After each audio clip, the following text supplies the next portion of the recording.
হয়তো electric bill বাকি আছে, ওই টাকা থেকে কেটে নেবো। আবার হঠাৎ করে চলে যেতে গেলে ওই টাকা থেকে কেটে নেবো। এই জন্য তাদের কাছ থেকে সাধারণত নিজের দোকান ভাড়া হইলে অ্যাডভান্স দেয়, বুঝতে পারছেন?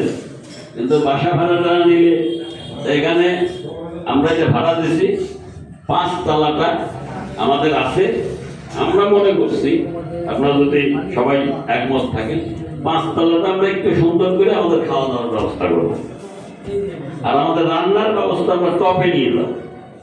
একদম টপে যে ছাদ আছে ওইটা আমরা ঘিরছি আর কি, সাইডের ওয়াল ছিল না, প্যারাফিট ওয়াল যাকে বলে সেটা ছিল না, ঘিরছি। ওইখানে আমরা রান্নার ব্যবস্থা করলে 5 তলে আমরা খাইতে পারবো। এইটা আমাদের অফিস, নিচে আমাদের কাউন্টার, তাই না? তাহলে আমাদের একটা সুন্দর পরিবেশ হবে।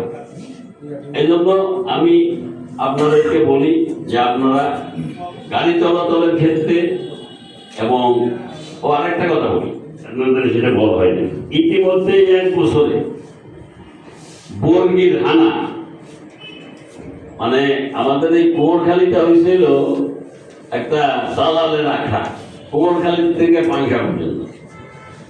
এর ছোঁয়া কিন্তু মুরগির ফার্মও লাগছে। মুরগির ফার্মেও অনেক দালাল তৈরি হয়েছে।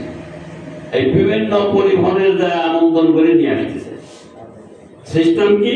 সিস্টেম হলো আপনার গাড়ি ভাড়া দেবেন আমার কাছে, লাভ লোকসান আপনার নাই। এই যে গাড়ি প্রতি 1 লক্ষ টাকা দিলাম, গাড়িটা দেন, ব্যানারটা দেন, আমি ব্যবসা করবো। কি পরিবহন? এসে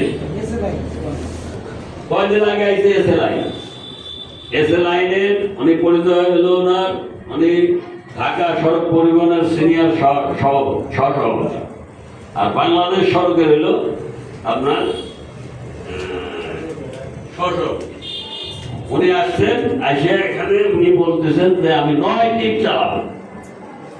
রাজবাড়ির গাড়িটা ছায়াদাবাদ আপনাদের